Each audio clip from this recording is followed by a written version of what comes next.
जा।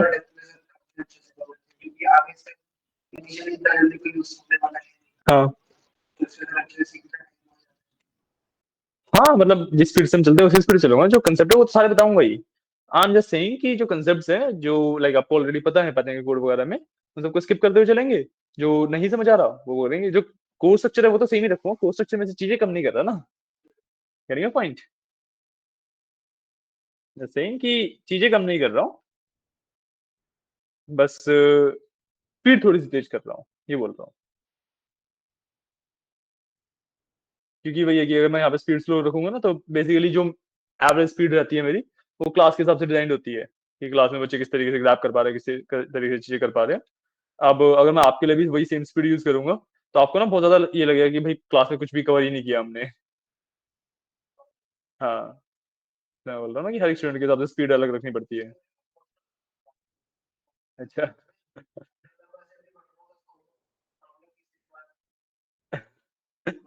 Descriptive starts और influential starts में। तब कर सकते हो। और वैसे भी, अच्छा, अगर हम वैसे भी आप डिस्क्रिप्टिव स्टार्ट्स में और इन्फ्लुएंशियल स्टार्ट्स में, तो आपके लास्ट में एक इन क्लास प्रोजेक्ट ही रहता है, इसके अलावा असाइनमेंट्स वगैरह कुछ नहीं होते इसके। क्योंकि कंसेप्ट काफी ज्यादा सिंपलर काइंड कह सकते हो कि इसके लिए असाइनमेंट डिजाइन करने का पॉइंट नहीं रहता। हाँ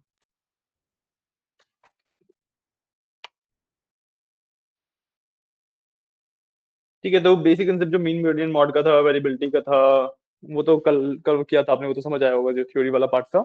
आई क्यू आर, स्टैंडर्ड डेविएशन। हाँ हाँ हाँ जी, फिक्स है हाँ। मतलब आई क्यू आर का फॉर्मूला Q3 - Q1 ही होता है। ठीक है ना। ठीक है, आपको वो चीज दिखा देता हूँ खुलने दो एक बार से।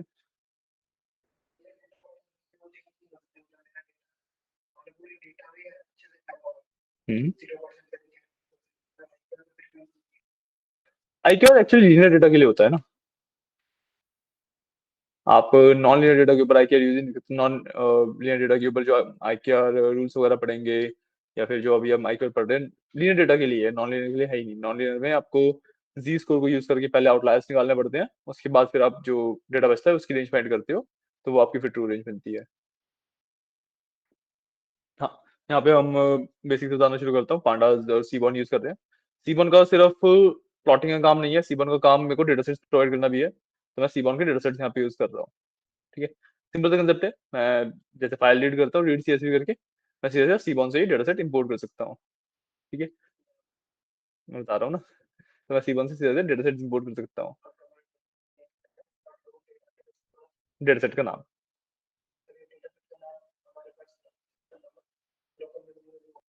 सॉरी। नहीं नहीं नहीं नहीं नहीं, ये बेसिकली क्या पॉइंट है कि जो सीबोन है ना, जब मैं उसे इंस्टॉल करता हूँ, तब ये सारे डेटा सेट्स मेरे पास इंस्टॉल हो रखे होते हैं। तो इसका मेरे को फायदा ये मिलता है कि मेरे को अब ना डिस्ट्रीब्यूटर स्टार्ट या फिर इसमें जो डेटा सेट यूज कर रहा हूँ। हाँ, सीबोन के डेटा सेट है ये। हाँ, ये बस एग्जांपल के लिए है कि मेरे को बार बार अपलोड ना करना पड़े ना फाइल, वरना मैं सीएसवी रीड करना तो बताइए आपको पंडा से। आप यूजुअली वही वाला स्टेप यूज करते हो। ठीक है। हाँ हाँ, आ जाओ पूछो। आ जाओ। हाँ ठीक है, इस तरीके से आप डेटा सेट यूज कर सकते हो। हम डिस्क्रिप्टिव। हाँ ठीक है, समझ आया। तीन चार डेटा सेट अवेलेबल होते हैं। टिप्स के नाम से होता है, पेंगुइन्स के नाम से होता है, टाइटैनिक के नाम से होता है, और एक आइरिस के नाम से होता है। हाँ ठीक है। हाँ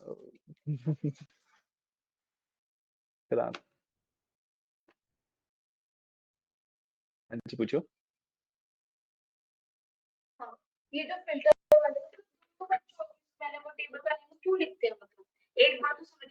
एक बार कि इसमें से आपको डेटा लेना है, दूसरी बार हमने टेबल का नाम नहीं, दूसरी बार हमने कॉलम का नाम दिया है। एक बार तो हमने टेबल का नाम दिया है, दूसरी बार में हमने कॉलम का नाम दिया है ना। वे इस टेबल का ये column should be equal to this value. ठीक है। हाँ, तो आप एक और नोट कर रहे हो, एक बार नोट कर लो कोई हाँ, हाँ। और इसमें इंस्टॉलेशन की नीड नहीं होती। हाँ, वही इसमें जो भी जितनी बेसिक लाइब्रेरीज़ हैं सारी इंस्टॉल्ड होती हैं ऑलरेडी।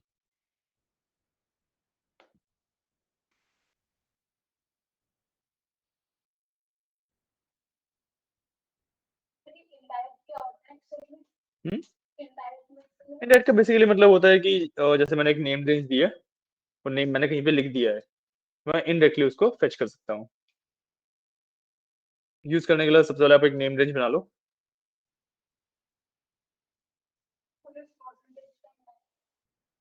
परसेंटेज के इंडेक्स करना क्या?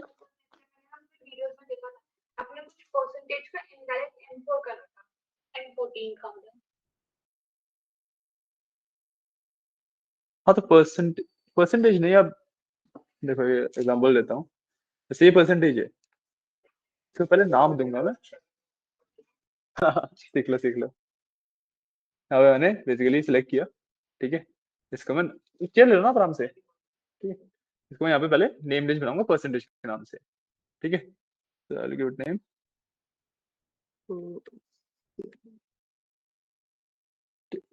ठीक है? समझ आया इतना?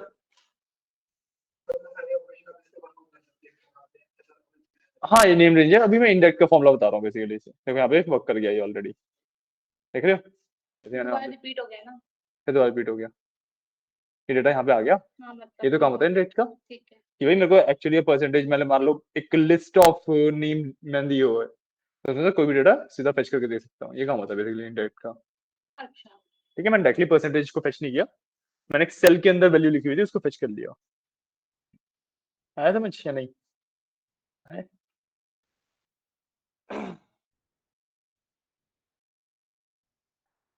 हो गया? ठीक है। इसके बाद वही बेसिक सा डिस्क्राइब वगैरह वाला किया मैंने चीजें, ये हमने पांडा खाने में पढ़ा था। और नोट करना है? कर लो, हाँ।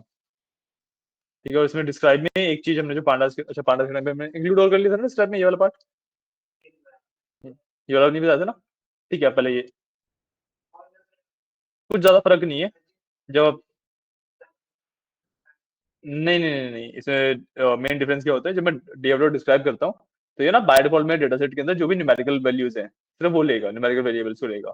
ठीक है, यहाँ पे जो मैं अगर देखूँ तो टोटल बिल टिप साइज ये तीन मेरे पास न्यूमेरिकल वेरिएबल्स है, इन्हीं केस ने डेटा दिखाया है। इंक्लूड ऑल करने पे मेरे को हर एक टेब उसका दिखाएगा, हर एक कॉलम को कैटेगोरिकल का भी दिखाएगा, और फिर वो यूनिक टॉप और ये सब वाली एक्स्ट्रा चीजें ऐड कर देता है। ठीक है ना? तो कर लो, दोनों कर लो। मैं ये वाला दिखा देता हूँ। बस डिस्क्राइब में इंक्लूड इक्वल टू ऑल लिख देना यहाँ पे।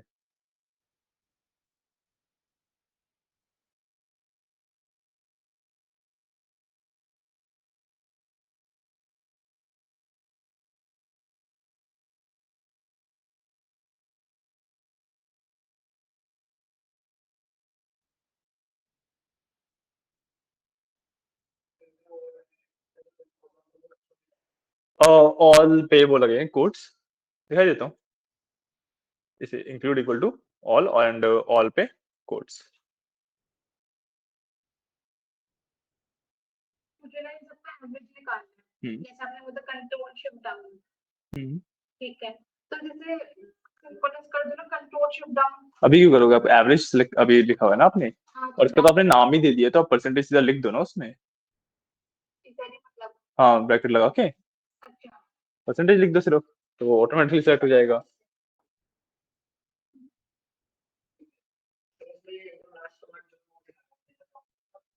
मतलब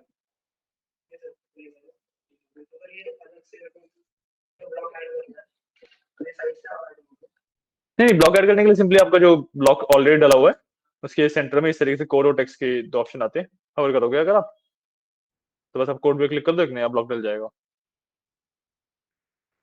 हाँ, क्यों ऊपर आ रहा है? नहीं नहीं, यहाँ पे भी आएगा आपको। नहीं नहीं, ये रहा ना, ये आ तो रहा है। सेव वगैरह करने की जरूरत नहीं होती ना स्लैब पे हमें। हाँ, वैसे जो ऊपर वाले प्लस कोड और प्लस टेक्स्ट का ऑप्शन आ रहा है उससे भी आप कर सकते हो, वो भी सेम ही चीज करते हैं। इस पूरे का परसेंटेज क्यों निकालोगे आप? नीचे भी तो नंबर है। आप पूरा पूरा कॉलम क्यों सिलेक्ट कर रहे हो? आप वो वाली वैल्यूज क्यों नहीं सिलेक्ट करते हो? पहला सेलेक्ट करो, पहला सेल सेलेक्ट करो। ठीक है। हाँ, कंट्रोल शिफ्ट डाउन। मैं कैसे लगाऊं? मैं ये बोल रही हूँ कि एवरेज निकालना है, इन हाँ, दोनों का निकालना है, हाँ। मुझे ट्रैक करना पड़ेगा। क्यों ट्रैक करना पड़ेगा?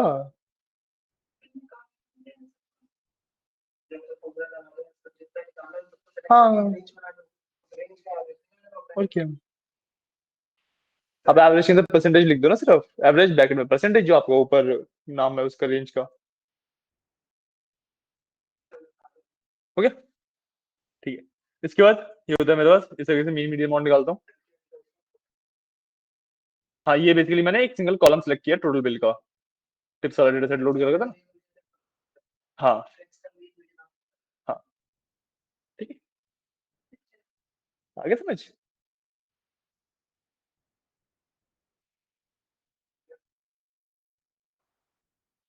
पाइथन में क्या होगा आपका? ये तो डिस्क्रिप्टिव सेट से आ गए हैं। ये तो एक्चुअली डेटा साइंस वाला पार्ट है ना।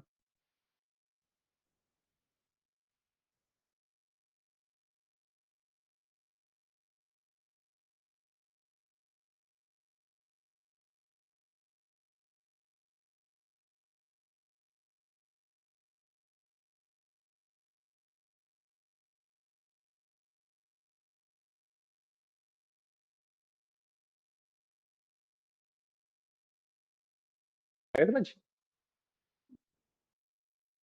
ढूंढ रहे हो? अच्छा, ढूंढो ढूंढो।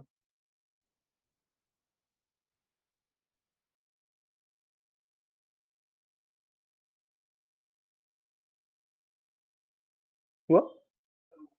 ठीक है, क्लियर।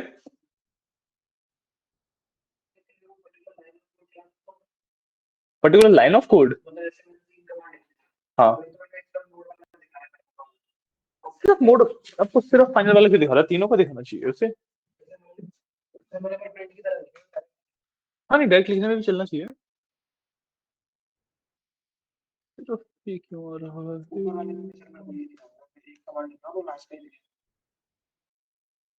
यही दिखा रहा है। ये क्या इशू है आपके में? चलना तो पूरा चाहिए।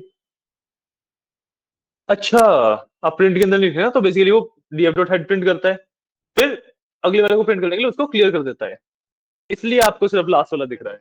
हाँ, उसको प्रिंट के अंदर डालोगे वो हो जाएगा फिक्स।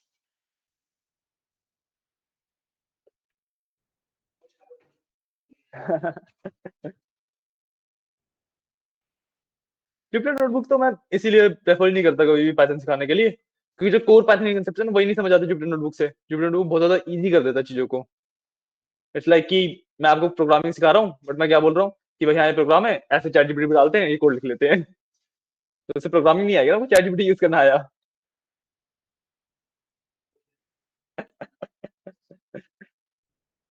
वही बोला। ठीक है। इसके बाद मैंने क्या किया है कि मैंने जो एक्स था उसकी कॉपी बना के उसके अंदर एक आउटलायर इंट्रोड्यूस किया है। ठीक है।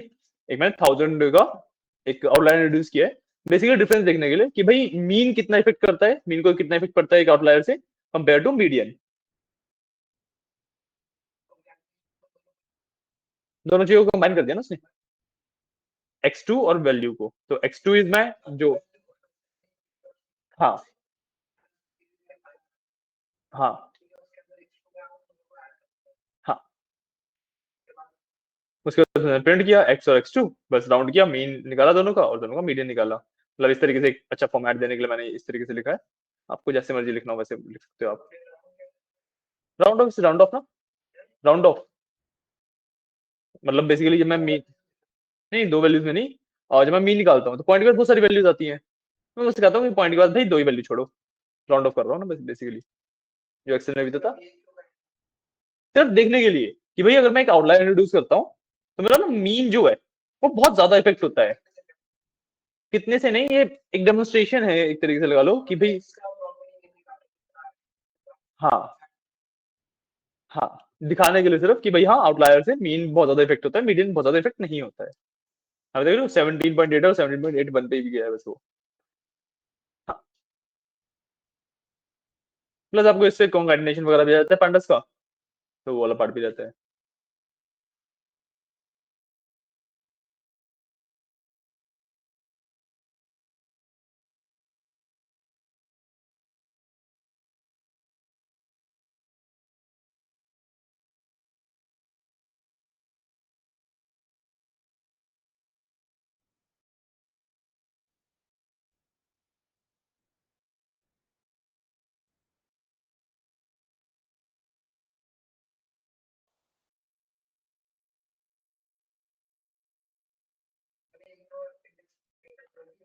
Ignore index equal to true का बेसिकली मतलब ये होता है कि बाय डिफॉल्ट ये चीज अगर मैं नहीं लिखता हूँ तो x2 का जो पूरा डेटा है उसके बिल्कुल लास्ट में वो वैल्यू डाल देता है।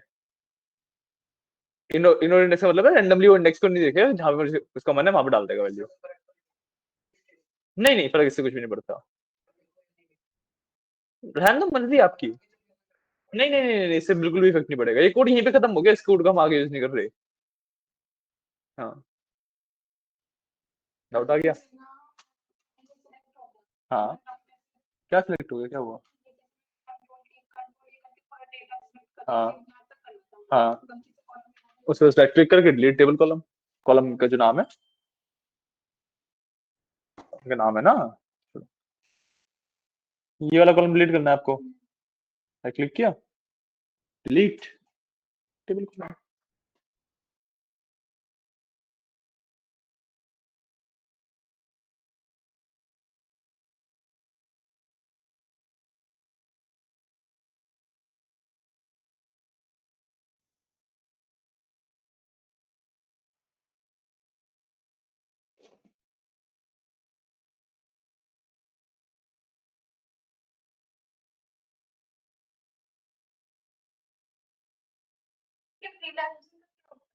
फ्रीलांसिंग का मतलब कि भाई क्लाइंट्स हैं, प्रोजेक्ट दे रहे हैं, आप कर रहे हो, पैसे पे कर रहे हैं आपको।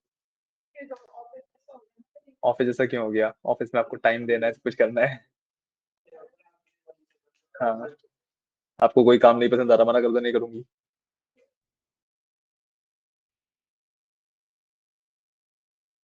हाँ, बेसिकली ऑफिस में क्या है कि आप कम काम करो, ज्यादा काम करो, आपकी सैलरी फिक्स है। फ्रीलांसिंग में आप जितना ज्यादा काम करोगे उतने ज्यादा कमाओगे, जितना कम काम करोगे उतना कम कमाओगे।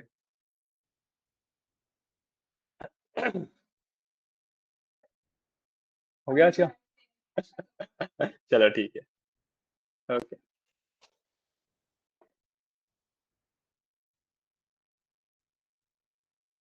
हम्म, क्या वो?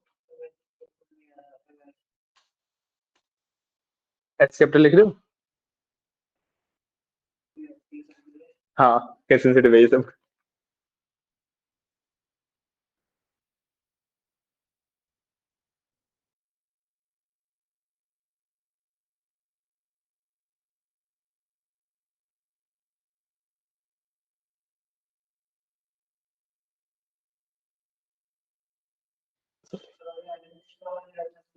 इंडेंटेशन, हाँ, मतलब देखो प्रिंट के अंदर ये वाला जो बीच में स्पेसेस वगैरह है वो तो मैंने रैंडमली दिए हुए हैं। वो तो बस कि भाई अलाइन हो जाए ये सब, इसलिए दिए हुए हैं। बट हाँ, नॉर्मली जो इंडेंटेशन होता है इस वगैरह का वो तो रहता ही है।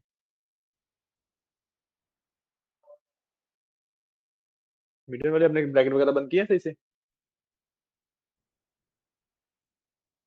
फिगर आउट करो, नहीं समझ आता तो मैं बताता हूँ फिर।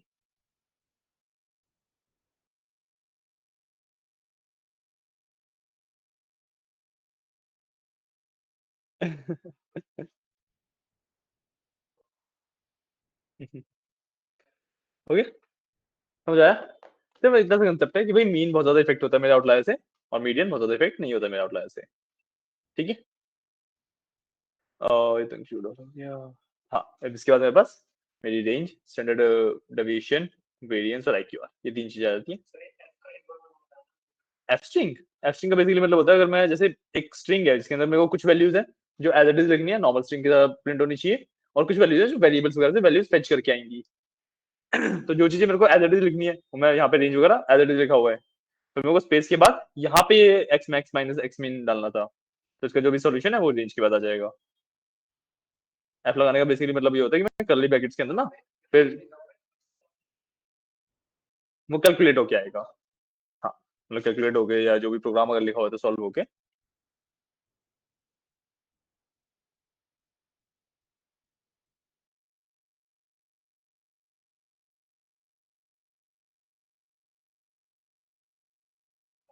समझ आ रहा है? सिंपल, मैंने कुछ नहीं किया, मैंने एक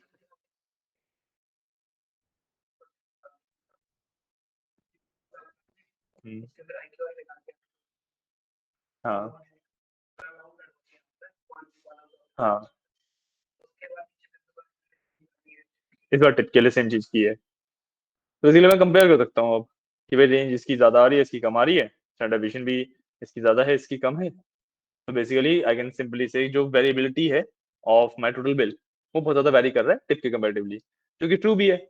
जो टोटल बिल है वो मेन्यू के बेसिस पे अलग होगा, वो वेरी करेगा, पर टिप इतनी ज्यादा वेरी नहीं करेगी क्योंकि टिप की वैल्यूज तो ऑलमोस्ट कॉमन ही रहती हैं, है ना। Sure sure.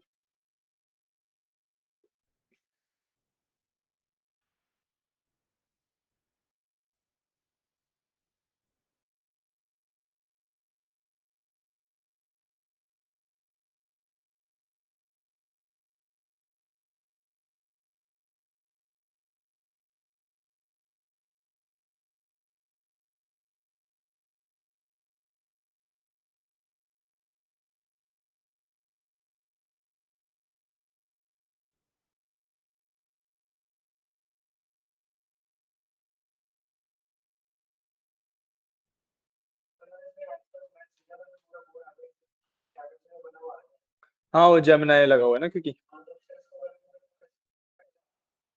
टैब दबा के।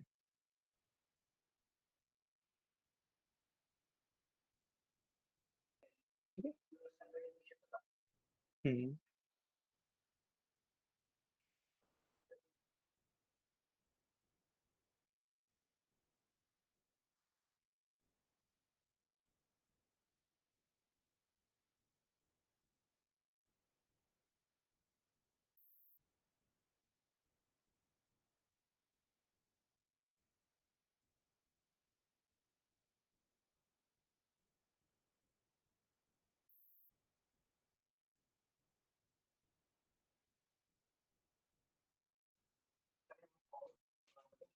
हाँ,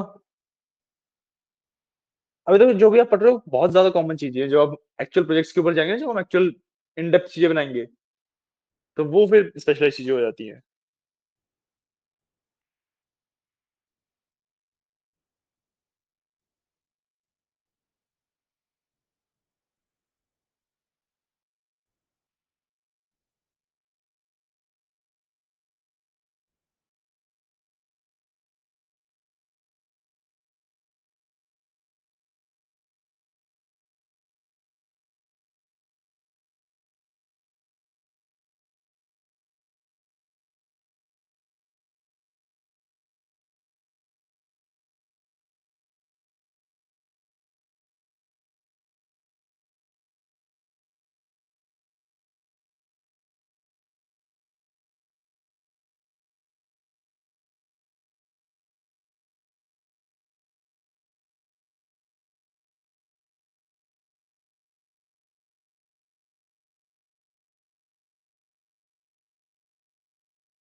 ओके,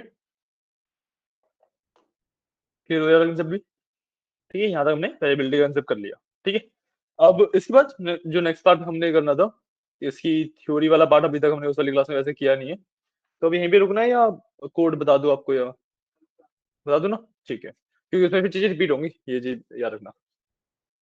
हाँ, इसके अंदर अब हम्म हम्म,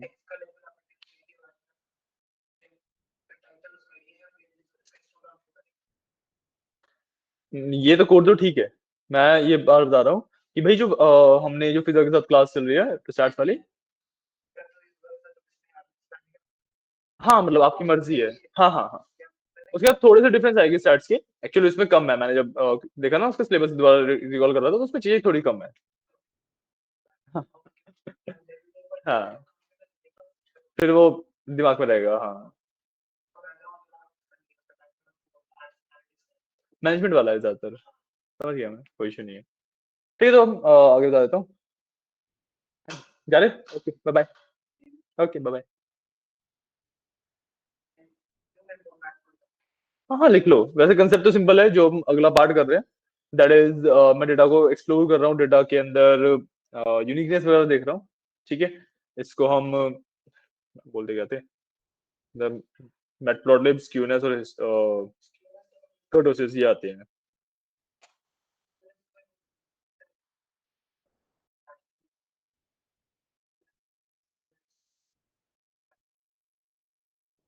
वही सब है। हाँ, शेप ऑफ डिस्ट्रीब्यूशन होता है ये।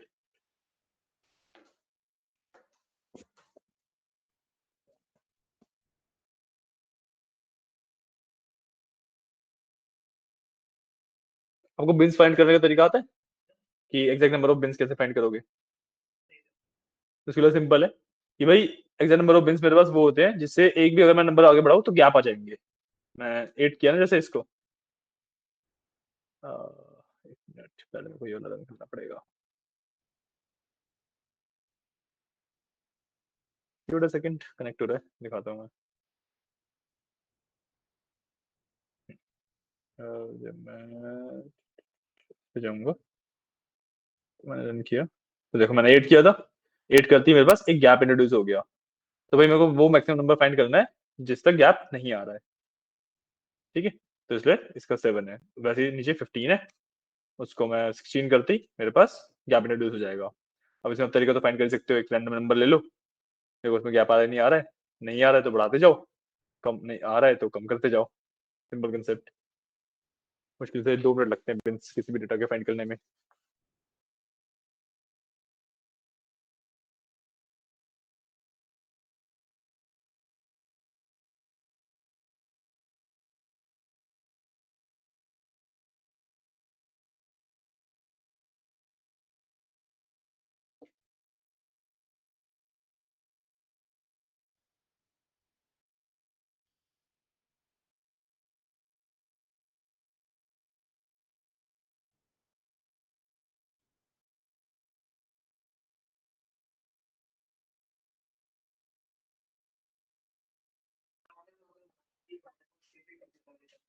हाँ, जो आप लिख रहे हो सेव होता जा रहा है साथ साथ, आपको कंट्रोलर्स वगैरह करने की जरूरत नहीं होती।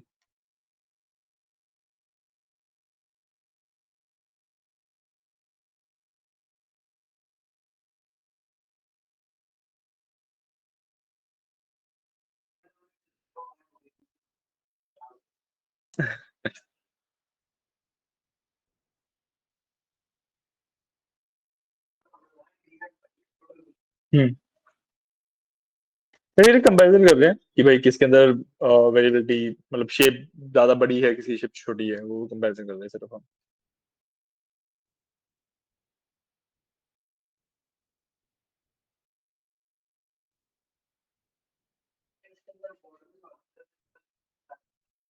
हम्म,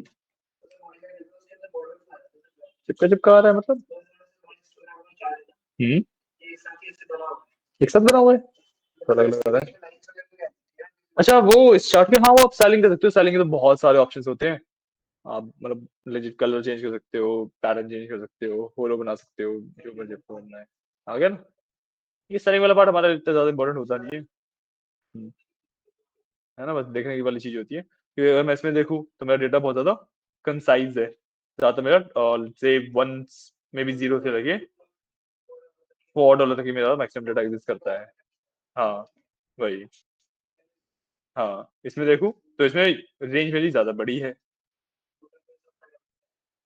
हम्म, टोटल बिल $70 के आसपास कहाँ सबसे ज्यादा आता है? मेरे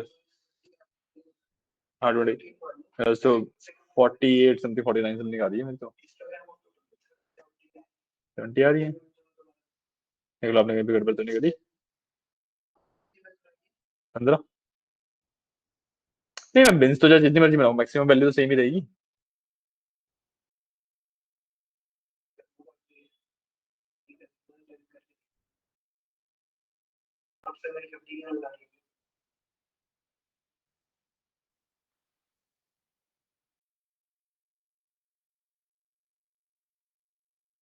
तो होना तो नहीं चाहिए। अच्छा, ठीक है ठीक है ठीक है, गॉट इट गॉट इट। आपने 10 किया था तो बेसिकली मान लो ये दो है आसपास वाली कंबाइन हो गई ना, तो इसकी फ्रीक्वेंसी बढ़ गई फिर। हाँ ठीक है ठीक है ठीक है ठीक है ठीक है ठीक है, गॉट इट। तो वही है कि मैंने बताया ना बिन्स, ये फ्रीक्वेंसी है। हाँ, ये बढ़ सकती है। ठीक है।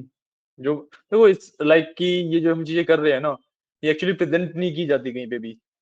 ये सिर्फ हमारा जो मशीन लर्निंग या डीप लर्निंग होता है उसके बेस के लिए ज्यादा यूज किया जाता है। वरना डेटा एनालिसिस वगैरह में, जैसे डेटा वगैरह में कभी कभी कुछ देखना हो तो मैं कैलकुलेट करके भी देख सकता हूँ चीजें, तो उसके लिए सही रहता है। ठीक है। उसके बाद मैंने स्क्यूनेस एंड कर्टोसिस निकाला। हाँ कोई बात नहीं, स्क्यूनेस बता दो पहले, ठीक है। स्क्यूनेस में ना अब मैं बेसिकली आउटलायर फाइंड आउट कर रहा हूँ इसके अंदर, ठीक है। तो स्क्यूनेस मेरे को बताता है कि आउटलायर की डायरेक्शन क्या है, किस साइड है, लेफ्ट साइड है, राइट साइड है, क्या है, ठीक है। तो यहाँ पे मेरी वाली 1.46 आ रही है। इसका बेसिकली से मतलब होता है कि भाई पॉजिटिव वैल्यू है ना तो राइट साइड होता है, नेगेटिव वैल्यू होती है वो लेफ्ट साइड होता है।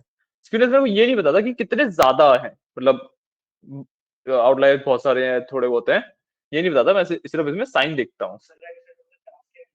हाँ ग्राफ के एंड की तरफ, एंड लेफ्ट साइड मतलब ग्राफ के स्टार्टिंग की तरफ, ठीक है, नेगेटिव में, हाँ, ठीक है। दिस इज बेसिकली स्क्यूनेस, ठीक है। अब मेरे को पता करना है कि भाई मेरे पास आउटलायर्स बहुत ज्यादा है या बहुत कम है, तो मैं यूज करता हूँ कर्टोसिस, ठीक है। कर्टोसिस की वैल्यू बेसिकली मैग्नीट्यूड बेस्ड होती है, ठीक है।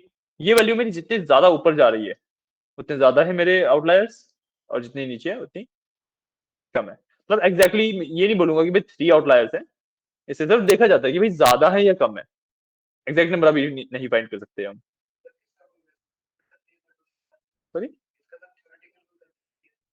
नहीं थ्योरेटिकल बस वैल्यू देखने वाला है, बाकी फॉर्मूला है, अगर फॉर्मूला जानना है तो बता देता हूँ।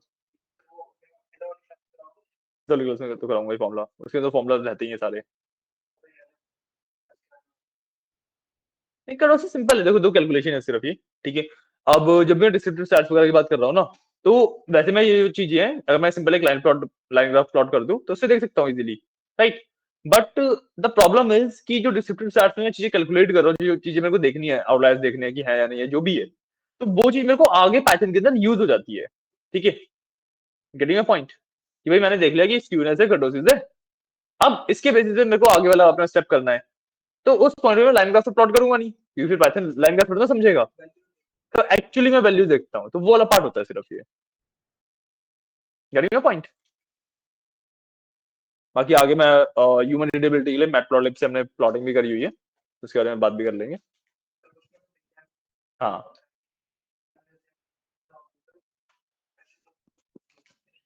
क्यूरियस बेसिकली वही है कि डायरेक्शन बताता है, कर्टोसिस उसका मैग्नीट्यूड बताता है, ठीक है, इतना ही होता है।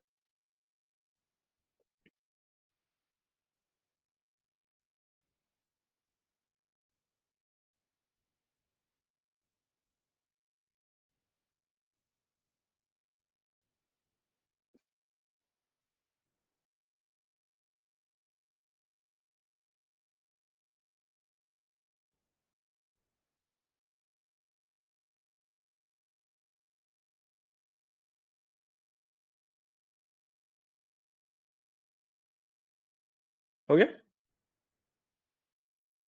ठीक है। इन नंबर्स का आगे जब यूज हो सकता है, अभी मैं सिर्फ आपको इन्फॉर्मेशन दे रहा हूँ, गेटिंग पॉइंट। अभी मैं सिर्फ आपको इन्फॉर्मेशन दे रहा हूँ, इसकी बेसिस वही है कि भाई मैं बिल्डिंग ब्लॉक्स बता रहा हूँ, इनको आप किस तरीके से यूटिलाइज करोगे आपके ऊपर होता है, ठीक है ना।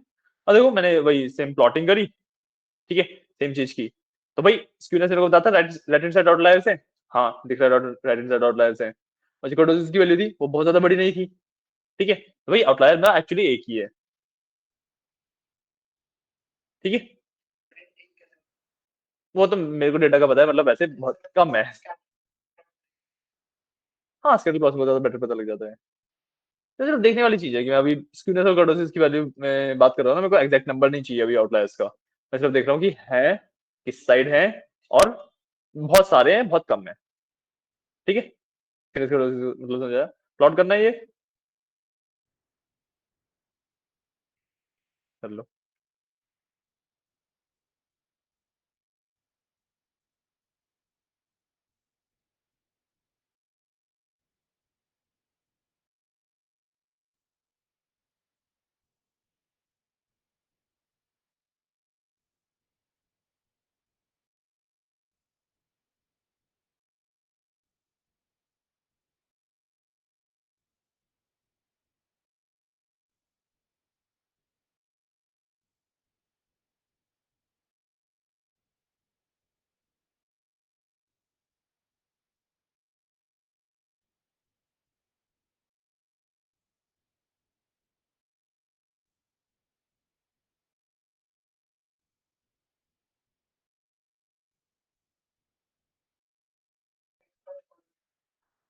आप पे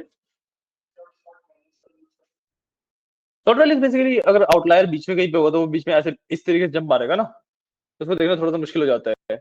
और एक्चुअली जब भी मैं मीडियन वगैरह फाइंड कर रहा हूँ, जब भी मैं डेटा के ऊपर वर्क कर रहा हूँ, तो सॉर्टेड डेटा के ऊपर वर्क करता हूँ, तभी वो डेटा के लास्ट में एग्जिस्ट करेगा ना, वरना एक्चुअली तो आउटलायर में बीच में कहीं पे होगा। पॉइंट सॉर्ट वैल्यूज लगाया है।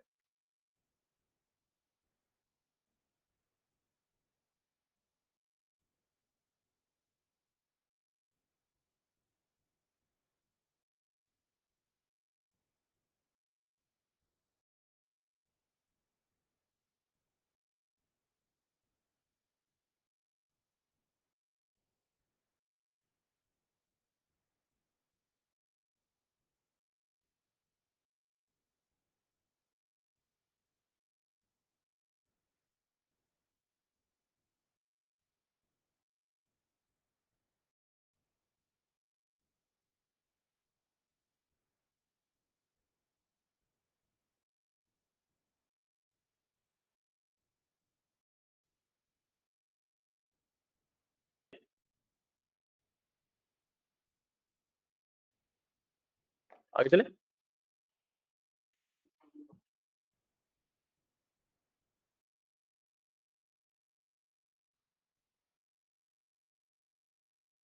क्या कर रहा है? एरर पढ़ना सीखो ना कि लास्ट में एरर में लिखा क्या है, पूरी लाइन पढ़ के बताओ।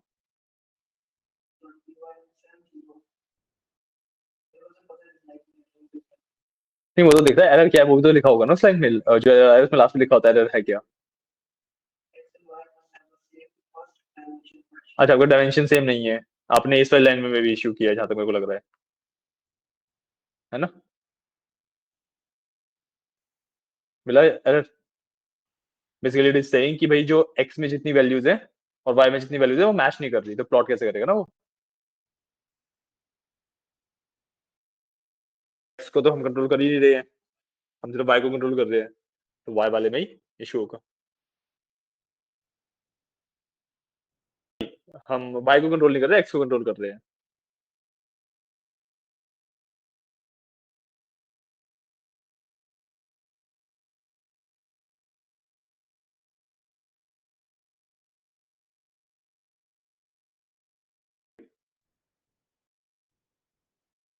क्लियर है। ये देखिए आपको इजीली जो चीज भाई हम यूजुअली इस तरीके से देखते हैं, वो पैटर्न को समझाने के लिए मैं स्क्यूनेस और कर्टोसिस के बेसिस पे करता हूँ। स्टैट्स के अंदर स्क्यूनेस और कर्टोसिस के बेसिस पे की जाती है। ठीक है। हाँ उसके बाद मैंने कुछ आउटलायर्स और इंट्रोड्यूस किए थे, अब देखो आउटलायर्स ज्यादा इंट्रोड्यूस कर दिए मैंने यहाँ पे, है ना। तो अब बेसिकली मैं स्क्यूनेस और कर्टोसिस की वैल्यू देखूं, तो भाई 10 की तरफ होगी, मतलब राइट हैंड साइड में भी। और वैल्यू देखो 121 चली गई कर्टोसिस की, मतलब बहुत सारे आउटलायर्स हो गए मेरे पास। यहाँ पे देख भी रहे हैं, मेरा डेटा बिल्कुल फ्लैट हो गया है ना। एक छोटा सा एग्जांपल था बस। ठीक है। और I think I don't think देखने की जरूरत है, ये तो अब सारा कोड अब पहले हो ही गया था, है ना। ठीक है। ओके। ओके। यहाँ पे स्क्यूनेस कर्टोसिस कैलकुलेट किया हुआ है मैंने। ये बेसिकली किसी और डेटा सेट का दिए, यू कैन से एक जब भी हम कुछ काम करते हैं ना उसके बाद मैं क्लास के अंदर एक्सेस देता हूँ, तो वही वाला पार्ट है, बेसिकली कॉपी पेस्ट करके किसी और डेटा सेट का निकालना होता है। तो एक और पेंगुइन वाला जो डेटा सेट बताया था ना मैंने कि पेंगुइन वाला डेटा सेट भी एग्जिस्ट करता है, तो उसका निकाला हुआ है यहाँ पे। ठीक है। बेसिकली सेम चीज है, तो लिखने की जरूरत नहीं है ना। ठीक है। अब मैंने क्या किया है, ये भी सेम ही चीज है। हाँ ये मैंने हिस्टोग्राम बनाया यहाँ पे इसका, सॉरी लाइन चार्ट। हाँ अब आते हैं नेक्स्ट वाले पे। ठीक है। नेक्स्ट इज मेरे पास कोवेरिएंस एंड कोरिलेशन होता है। ठीक है। कोवेरिएंस एंड कोरिलेशन का बेसिक मतलब क्या होता है कि भाई सबसे पहले अगर मैं कोवेरिएंस की बात करूं, ठीक है, तो मान लो टोटल बिल और टिप की मैं बात कर रहा हूँ, ठीक है, वो किस तरीके से वैरी कर रहे हैं, राइट। सो एक मिनट रुकना, इसको रन करना पड़ेगा। लोड हो गया।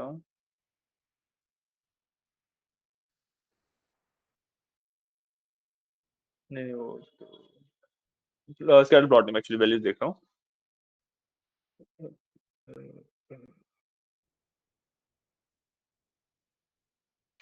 ये रेशियोज हो गए। अच्छा हाँ ठीक है। कोवेरिएंस बेसिकली कि भाई जो मेरा डेटा है, जो मैं दो कॉलम्स को कंपेयर कर रहा हूँ, वो सेम डायरेक्शन में है या पॉजिटिव डायरेक्शन में है, वो चीज कैलकुलेट करने के लिए काम किया जाता है। सेम डायरेक्शन अपोजिट डायरेक्शन का मतलब क्या होता है कि भाई अगर टोटल बिल मेरा बढ़ रहा है तो क्या मेरा टिप भी बढ़ रहा है, टोटल बिल बढ़ रहा है तो टिप घट रहा है। ये होती है दोनों की डायरेक्शंस। ठीक है, यहाँ पे देखोगे तो यहाँ पे टोटल बिल और टिप यहाँ पे 8.32 और 8.32 आया है। ये वाला डायगोनल तो कुछ भी आ सकता है क्योंकि ये तो टोटल बिल और टोटल बिल का रिलेशन है और टिप का रिलेशन है ये वाला। तो इस डायगोनल को हम कभी भी नहीं देखते, ये बेसिकली इसको इग्नोर करते हैं। 7.25 79.25 नहीं टोटल ये वो नहीं है, ये कोवेरियंस की वैल्यू है।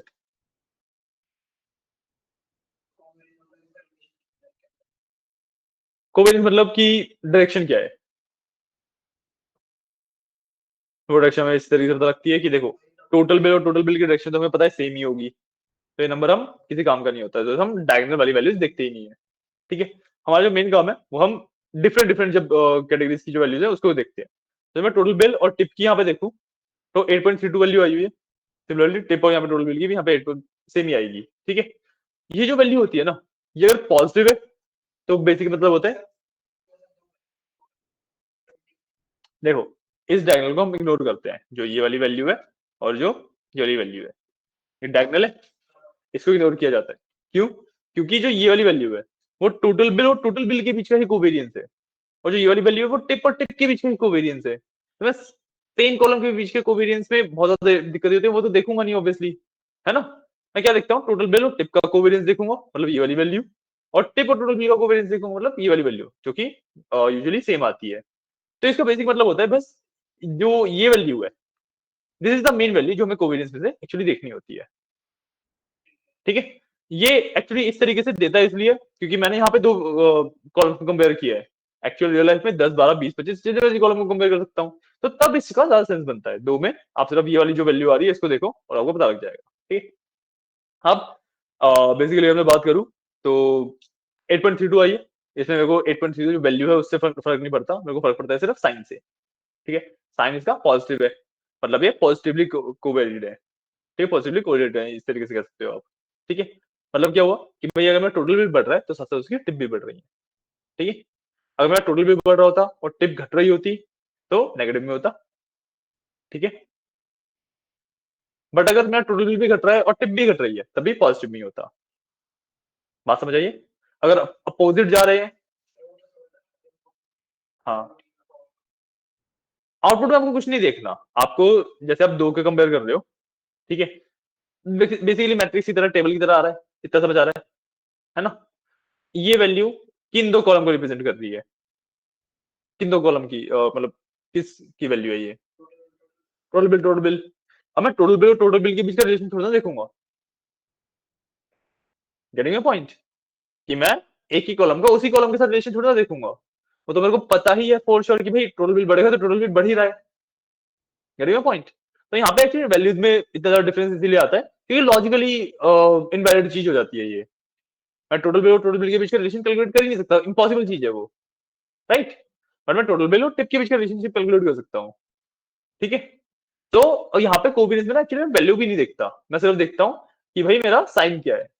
ठीक है, तो टोटल बिल और टिप के बीच का जो रिलेशन है कोवेरियंस है उसका जब मैं साइन देखता हूँ तो यहाँ पे पॉजिटिव आ रखा है, तो पॉजिटिव का मतलब है कि भाई दोनों सेम डायरेक्शन में है, नेगेटिव आता है दोनों अपोजिट डायरेक्शन में है। क्लियर है, समझ आया, क्लियर है। अब सेकंड पार्ट मेरे को क्या देखना होता है, कोरिलेशन। कोरिलेशन क्या होता है, कोरिलेशन इज बेसिकली कि भाई मैं ना ये चीज देख रहा हूँ कि ठीक है बढ़ रहे हैं दोनों या मतलब जिस भी डायरेक्शन में है जो भी है जैसे भी है, बढ़ रहे हैं घट रहे हैं। ठीक है, रेशियो क्या है, किस रेशियो में वो काम कर रहे हैं। ठीक है, तो रेशियो देखने के लिए मैं यहाँ पे देखता हूँ भाई 0.67 का रेशियो है, 0.67 का रेशियो है टिप वगैरह का। तो भाई इसको सिंपली आप इस तरीके से रीड कर सकते हो कि अगर जो टोटल बिल है वो $1 से $2 हुआ, ठीक है, मतलब $1 की इंक्रीमेंट आया, तो जो टिप है वो $1 से $1.67 होगी, प्लस 67% का रेशियो है। ठीक है, क्लियर है, समझ आया।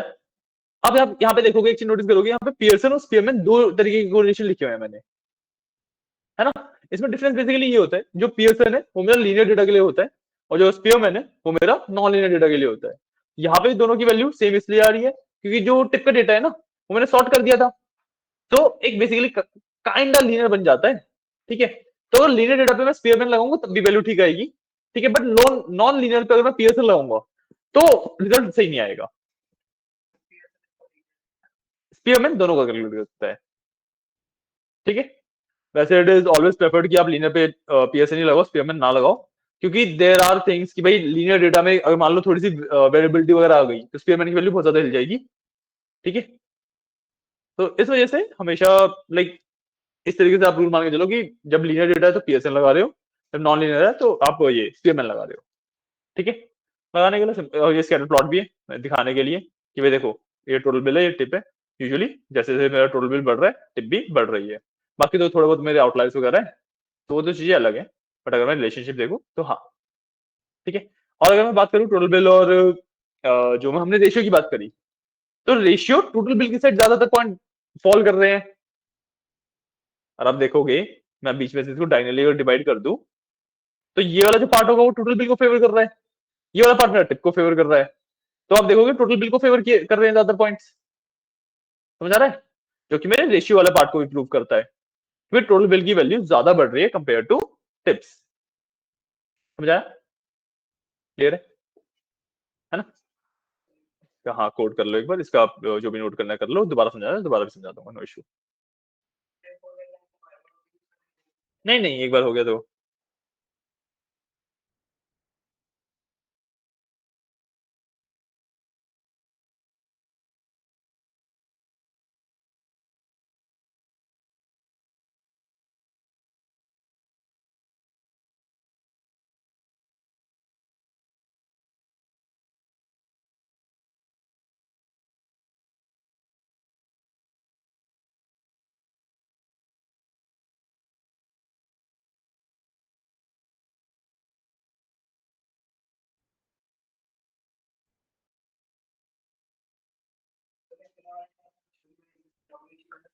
हाँ सिर्फ थ्योरी वाइज होता है ये। हाँ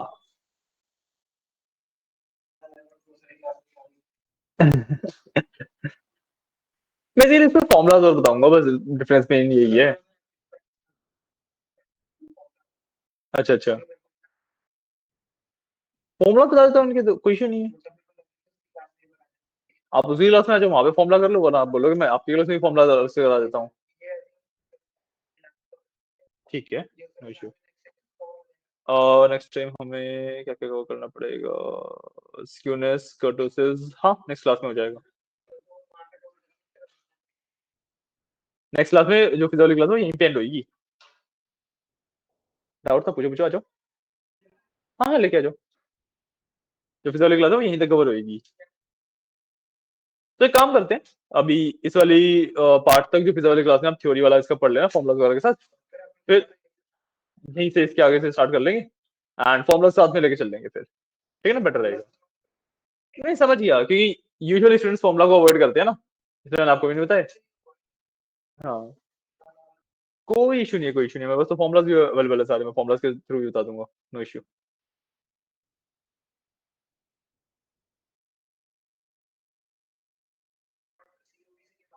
अबे ये कोवेरियंस के लिए फंक्शन है मेरा ये।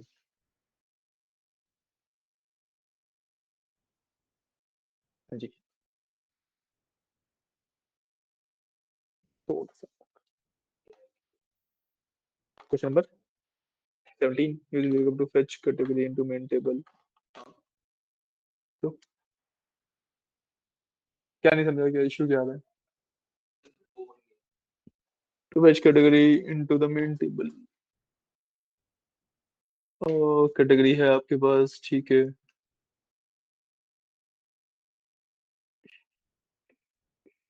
बोला क्या, हेलो का master new table provide info ये। अच्छा देखो, छोड़ो,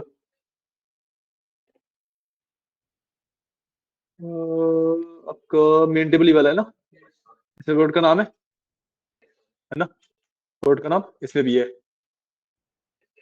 कैटेगरी सिर्फ इसमें, इस वाले में कैटेगरी नहीं है। आपको करना क्या कि इस वाले टेबल में नया कॉलम डालना है कैटेगरी का, ठीक है। और जो यहाँ से ये प्रोडक्ट के नाम है इसके बेसिस पे वीलुकअप लगा के इस टेबल में से उस प्रोडक्ट की कैटेगरी निकालनी है। दोनों में कैटेगरी आ जाएगा, बट इसमें एक्चुअली कैटेगरी का डेटा है, उसके अंदर फॉर्मूला के थ्रू आएगा। हाँ समझ आइए या नहीं? नहीं नहीं, डेटा वैलिडेशन थोड़ा लगाओगे। डेटा वैलिडेशन मैंने एग्जांपल में बताया था कि भैया जब वी लुकअप या एच लुकअप लगाते हो उसको समझने के लिए ज्यादा बेटर रहता है डेटा वैलिडेशन के थ्रू करना। ऐसा डेटा वैलिडेशन एक सेपरेट कंसेप्ट है, वो जरूरी नहीं है आपको जब वी लुकअप लगाना है आपको डेटा वैलिडेशन लगाना ही है। ठीक है ना? तो बता दें बेसिकली कि आपका ये मेन टेबल है ब्लू वाला, है ना? इसके अंदर आपको एक नया कॉलम डालना है कैटेगरी का। ठीक है? और उसमें आप क्या करोगे कि भाई लुकअप वैल्यू ये हो गई, लुकअप करना है इस टेबल में और रिटर्न करना है कैटेगरी वाला। सो बेसिकली वी लुकअप के थ्रू इस मेन टेबल के अंदर भी कैटेगरी का एक कॉलम बन जाएगा जो कैटेगरी यहां से फेच कर रहा है। समझ गया ना?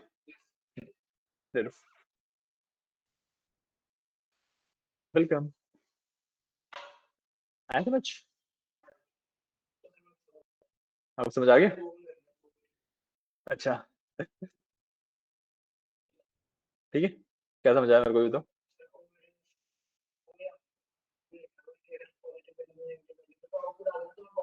अच्छा अच्छा। हाँ हाँ। हम्म, बिल्कुल। हाँ ऑलमोस्ट नहीं, एग्जैक्टली सेम आएंगी। हाँ, और एक्चुअली इस वैल्यू का हमें काम भी नहीं होता, हमें सिर्फ साइन का काम होता है। हाँ, कोरिलेशन का बेसिकली मतलब रेशियोज में हम वर्क कर रहे होते हैं कि भाई किस जो बढ़ रहा है तो किस डायरेक्शन में बढ़ रहा है। देखो डायरेक्शन तो हमें कोवेरियंस से पता लगी गई, ठीक है? किस रेशियो में बढ़ रहा है इसका मतलब कि भाई जैसे मैंने एग्जांपल दिया, टिप की वैल्यू मान लो किसी पेट्रोल बिल $1 का बना, तो देयर आर चांसेस कि उसकी टिप की वैल्यू 0.67 रहेगी। ये एवरेज आउट है, एग्जैक्टली 0.67 तो कोई नहीं दे रहा, बट ये एवरेज आउट वैल्यू है। हाँ और उनका एवरेज है ये। ठीक है? फिर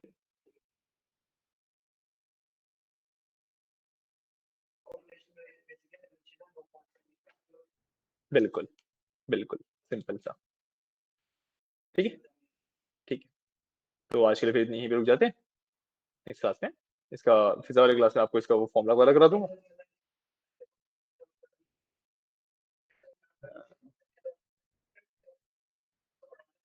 हाँ ठीक है ठीक है ठीक है ठीक है ठीक है, डन डन डन डन, हाँ हाँ, डन डन डन। 2 से 3 बजो, 2 से 3। अच्छा 1 से 2, हाँ तो 2 से 3, ठीक है ठीक है ठीक है ठीक है ठीक है। 1 से 2 फिर पहले पिता का ले लेंगे, है ना? फिर जो 3 से 4 है आपका ले लेंगे। ओके, चलिए, चलिए, थैंक यू।